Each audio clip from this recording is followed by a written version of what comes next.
Aviation experts across the country say it may be a while before Boeing 737 MAX planes hit the skies again. The Wall Street Journal reports that the planes may not be able to carry passengers until 2020 due to the ongoing efforts to fix software issues and complete other steps. This all coming after American Airlines extended its plans to ground their 737 MAX jets until November.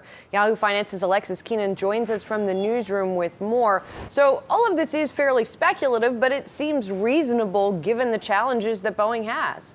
It does, Julie. American making their announcement on Sunday, following United Airlines on Friday, both postponing until November. But it's not too much of a surprise given that previously Boeing officials had told Yahoo Finance that they did not anticipate submitting those software fixes until September. And we know that it should probably take another couple of months before the FAA would even be able to recertify those planes, perhaps at the earliest. Now, U.S. carriers that own the MAX, here they are: American, United, and Southwest. American postponing until November 2nd, United November 3rd, and Southwest still sticking with an October 1st date. Those are hundreds of flights per day per airline, Julie. As for that January 2020 date that the Wall Street Journal is reporting, the journal says that they, according to FAA officials, as well as some pilot union leaders, they say that that has to do with not only the software fixes, but also other issues that have crept up as the FAA has continued to look into the safety of the 737 MAX. But one was particularly interesting, Julie, and that is a microprocessor issue that came up in June.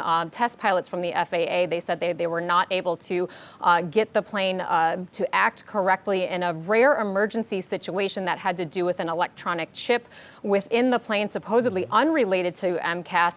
But that chip, the Wall Street Journal is reporting, is also present on the predecessor model to the 737 MAX, and that's the 737 NG, and many thousands of those planes still in the air right now. Alexis, we're going to take this to the panel, and Brian, she just brought up a very important issue, that there is a problem. They're still flying those 737 NGs, actually the 700, 800, 900 series of a plane that is a workhorse for a lot of airlines.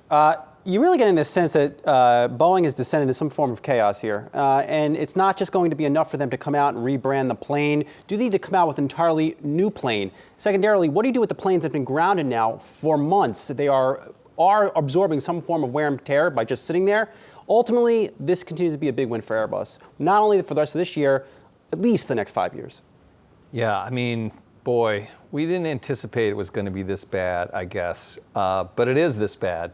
And so it's tough to figure out, to your point, Brian, how to get out of this box, because it is a multi-billion-dollar problem with implications that are global, that affect all your partners. And, to your point about Airbus as well, I mean, they can't even make planes fast enough. I always wondered what happened with China. China said they were going to be making a commercial aircraft it goes back 10 years. And that must be completely stalled, because I haven't heard about that at all. I mean, the fact that there's only 2 manufacturers out there that make aircraft at this size, at this scale, it just shows in a way how fragile our system is.